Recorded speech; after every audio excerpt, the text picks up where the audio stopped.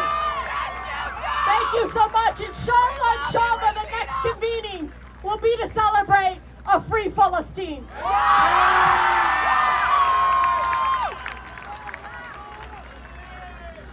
Everybody give a big round of applause for Cori Bush and Rashida Tlaib. We are here to demand justice. So when I say no justice, you say?